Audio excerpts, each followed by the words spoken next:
Hi, I'm Jeff Reed, and today we're going to talk a little bit about the increasing need for traceability and risk management in Canada's grain industry.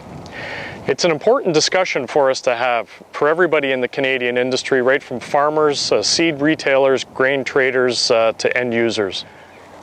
At the core of that discussion is the need for increased use of certified seed and the role it plays in managing our industry challenges and meeting the needs of our end-use customers. There are many great examples of how certified seed has played a critical role in quality assurance, providing traceability, and delivering innovation within the Canadian industry. And by looking at just a few of those examples, you're going to have a lot better feel for how certified seed is going to play a critical role in the future of the entire grain industry. A great example is Trifid Flax. It was a genetically modified flax that contaminated our Canadian exports, and certified seed played a critical role in solving that issue. The discovery of an unauthorized variety of GMO seed in our system back in 2009 had huge implications for the flaxseed industry. Certain markets like Europe had zero tolerance policy towards unauthorized varieties of GMO traits, and so shipments to countries like Europe ground basically to a halt, and in the subsequent years it were reduced to almost zero. So a big component was to ensure that the seed actually going in the ground was absolutely GMO free. Farmers were encouraged to use pedigreed seed, but at the same time we thought that it was important to build a seed supply right from the ground up. So the reconstituted seed program was introduced. Well, the certified seed helped to resolve the GMO flax contamination in Canadian flaxseed because farmers, they were able to go back to certified seed for their sowing seed, and it was a clean seed source. It was GM free.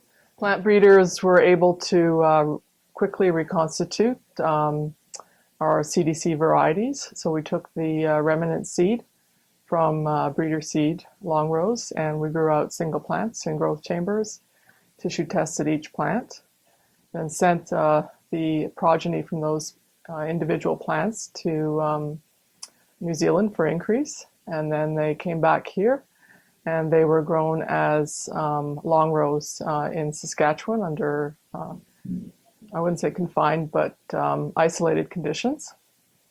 And then that breeder seed was sent back to New Zealand and it was increased by CCAN. And then it was returned to us. We cleaned the seed here, and then it was distributed to seed growers across Western Canada.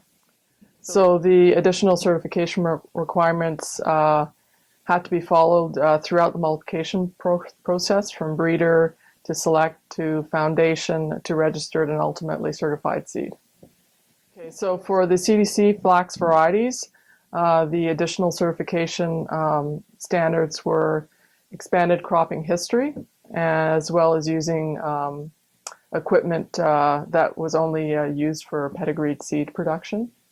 So overall, exports look to be on the upswing. Our production looks to be on the upswing. Our acres are higher this year by about 5%. The production last year was 200,000 tons higher than the previous year. This year, exports year to date are up 100,000 tons from last year. That's mostly to China. So there's a lot of positive things going on in flaxseed right now, and a lot of that is attributable to the fact that we have restored the integrity of the system. There is confidence in the seed that's being supplied by Canada now.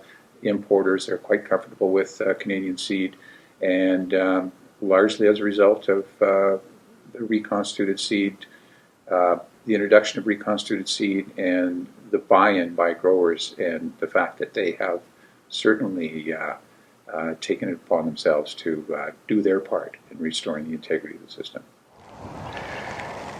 It's important to note that the introduction of additional certification requirements, or ACRs, has allowed the introduction of significant new technology to the Canadian marketplace. A really interesting example of that is the introduction of midge-tolerant wheat and the midge-tolerant wheat stewardship protocol that comes with that. In that case, ACRs, or additional certification requirements, are used to monitor the amount of refuge that's present in the midge-tolerant wheat. By doing this, producers can save their seed for one generation past certified, and it's going to allow us to preserve that technology for 90 years into the future. When it comes to durum wheat, certified seed has played a critical role in the success of our low cadmium varieties. Again, here we see that certified seed plays a critical role in meeting the needs of our export customers. Another advantage of certified seed has been allowing the industry to move away from the use of KVD, or Kernel Visual Distinguishability.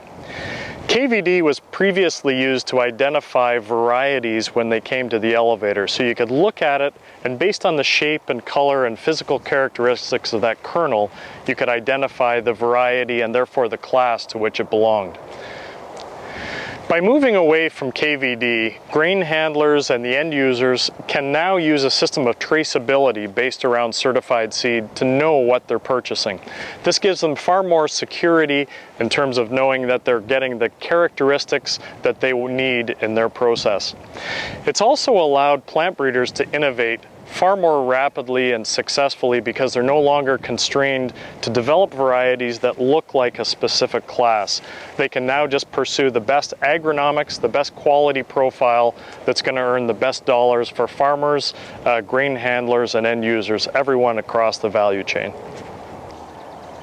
So there you have it. Whether we're talking quality assurance, traceability, or innovation, certified seed is a critically important tool for our industry, and it's going to become more important in the coming years.